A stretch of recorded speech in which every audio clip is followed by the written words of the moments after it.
खाली समय में राधे नाम का जप करना, बिना माला के श्वास से इसका अभ्यास करना चाहिए। निरर्थक बात न करे, माँ से, बाप से, बीवी से, पति से, बेटे से, काम काम की बात करे। थोड़ा बोले और मीठा बोले, और कोई डांट दे, अपमान कर दे तो उसको सहन करने की शक्ति बढ़ावे। वो बाप हो, माँ हो, बेटा हो,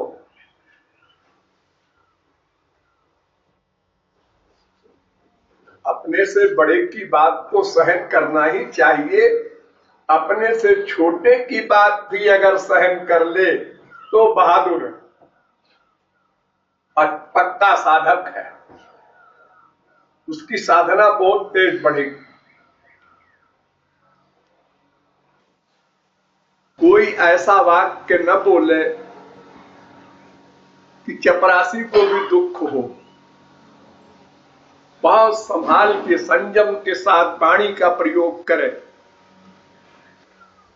भक्त बनना है तो सब में भगवान को देखो, किसी का अपमान न करो, कड़क न बोलो, उसको दुखी न करो,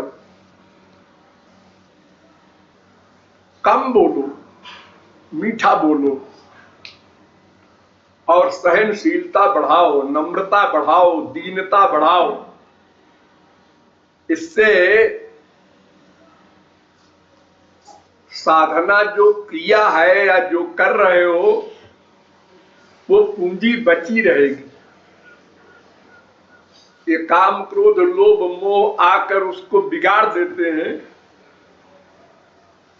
तो फिर वहीं लौट के आ जाता है जहां से चला था। प्लस नहीं हो पाता। तो कमाए चाहे 10,000, लेकिन खर्चा कम से कम करे तो पूंजी बढ़ती जाती है।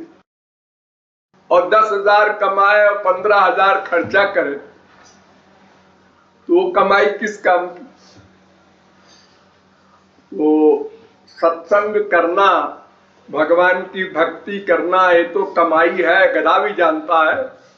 लेकिन इस कमाई में गड़बड़ न होने पावे, ये सावधानी बरतना चाहिए। और ये गड़बड़ संसार में जाते ही हो जाती है। यहां आप लोग संसार में गए, राग, द्वेष, ये दो बीमारी, कहीं अटैचमेंट और कहीं दुश्मनी की भावना, दूसरे में दोष देखने की भावना। जब वो गंदगी अंदर आई, दूसरे में दोष देखने की, दूसरे के प्रति ईर्ष्या करने की, तो मन जो इतना शुद्ध हुआ था फिर सब गंदा हो गया। गुरु का परिश्रम बेकार गया, वो साधना बेकार गई, इतना टाइम लगाया, इतना हृदय अच्छा बना था और मिला क्या? कुछ नहीं, अपना नुकसान भी हुआ। तो टाइम का सदुपयोग करना और काम, क्रोध, लोभ, मोह से बच के रहना,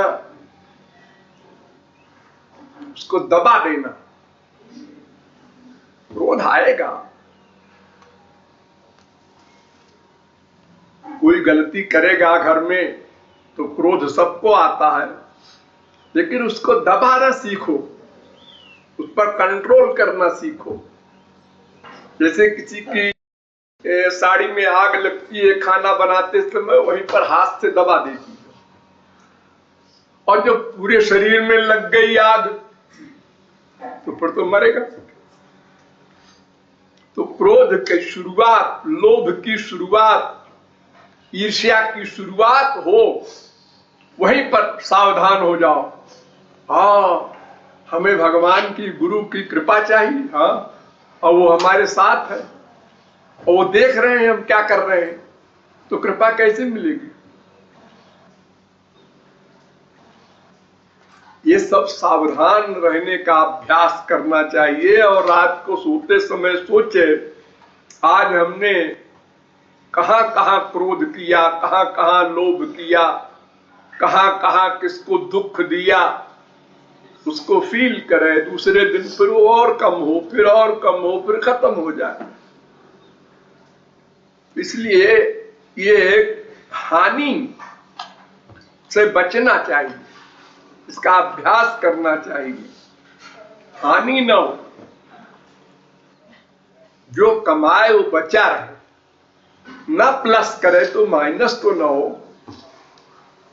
ये हम लोग भूल जाते हैं। सब साधकों में ये दोष है। घर जाकर के सब उल्टा पुल्टा कर जाते हैं। हम लोगों का एक जो सिद्धांत है कि अगर हम वो बोलता है हम नहीं बोलेंगे तो फिर और सर चढ़ जाएगा, ये बकवास और पागलपन है पूरा। एक व्यक्ति घर में बोले, दूसरा चुप हो जाए, तो वो कुछ देर बोल के क्रोध शांत हो जाने पर वो फील करेगा कि इससे क्या मिला हमको, कैसा करने से, तो बात आगे नहीं बढ़ेगी, वहीं के वहीं आग बुझ जाएगी। तो कोई भी हो, भाई भाई हो, भाई बहन हो, कोई भी रिश्ता हो या पड़ोसी हो, दोस्त हो, सब में प्यार की भावना रखो और प्यार का व्यवहार करो। और हर समय भगवान को, गुरु को साथ रखो कि वो कृपा तभी करेंगे जब तुम्हारे हृदय से ये गंदगी निकलेगी। इसलिए जो जो लोग घर जा रहे हो, बहुत सावधान होकर के आपकी अभ्यास करो। सबसे पहले अपने में दोष देखो और जो भी समय मिले साधना में लगाओ। ये जरूरी नहीं कि तुम भगवान की मूर्ति के सामने बैठ के साधना करो, ऐसा नहीं। हम कुर्सी पर बैठे हैं और राधे राधे का जप कर रहे हैं, साधना हो रही है। हम चल रहे हैं, कोई काम नहीं है इस समय, भगवान का नाम जप रहे हैं मन ही मन में। इसका भी अभ्यास करें और किसी को दुख न दे, अपने से बड़ा हो चाहे छोटा हो। ऑफिस में तमाम नौकर चाकर सब रहेंगे, तुम्हारे नीचे वाले भी रहेंगे, ऊपर वाले भी रहेंगे। इसी प्रकार गृहस्थ में, घर में भी तुम्हारे पूज्य भी है, माँ बाप, बड़े भाई वगैरह, और तुमसे नीचे भी है बेटा वगैरह। तो संसार में अपने से बड़ा भी मिलेगा, छोटा भी मिलेगा। तो बड़ों की रिस्पेक्ट करो, अभ्यास करो इसका। अरे मुख से मीठा बोलना है, इसमें क्या खर्चा होता है। और फिर सबसे बड़ी बात ये ध्यान रखो कि अपना नुकसान न हो। अगर हम दूसरे के प्रति दुर्भावना करेंगे मन से भी, तो वो हमारे हृदय में आ जाएगा। एक ही तो मन है, उसी में गुरु और भगवान को लाना है, और उसी में हमने जिसके प्रति दुर्भावना किया उसको ला के धर दिया, वो गंदा हो गया कपड़ा। तो इस तरह से तो अनंत कोटि कल्प भी कोई भक्ति करे तो क्या मिलेगा, वो दोष दे भगवान को, गुरु को। जितना कमाओ उसकी रक्षा करो, गमाओ नहीं।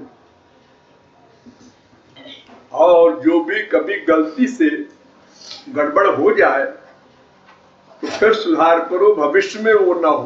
फील करो हमारे कारण किसी जीव को दुख न मिले। अगर जरूरी है डांटना, चपरासी है नहीं डांटेंगे तो वो ठीक से काम नहीं करेगा, तो ऊपर ऊपर से डांट के खत्म। अंदर उसको चिंतन मत करो, द्वेष न लाओ। इसलिए कम से कम बोला जाए, मीठा बोला जाए।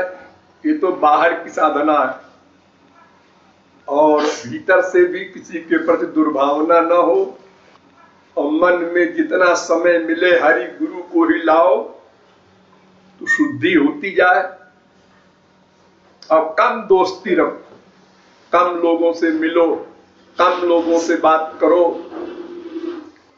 डेली सवेरे उठ के 2 मिनट ये सोचो आज हमको सावधान रहना है। फिर रात को सोते समय सोचो आज हम कहां गड़बड़ किए। इस प्रकार अभ्यास करो तो 10 दिन 20 दिन में ही अपने को तुम बहुत आगे पाओगे। यहाँ आज हमारे बेटे ने ऐसा कहा लेकिन मैं चुप रही। हाँ, जीत गया आदमी, क्रोध नहीं आया। गाली गलौज और जलना, दुख में, क्रोध में, ये सब नहीं हुआ। फिर आगे दिन आज हो गया एक जगह गड़बड़, वहां कल नहीं होने पाएगा। ऐसे अभ्यास किया जाता है। दिन भर रात भर लापरवाह रहे, जो होना है होने दो, तो फिर माया आई है, वो तो नचा डालेगी, तुमको बर्बाद कर देगी। इस मन से बड़े बड़े योगी लोग हार गए, इसीलिए लापरवाही की आगे गए।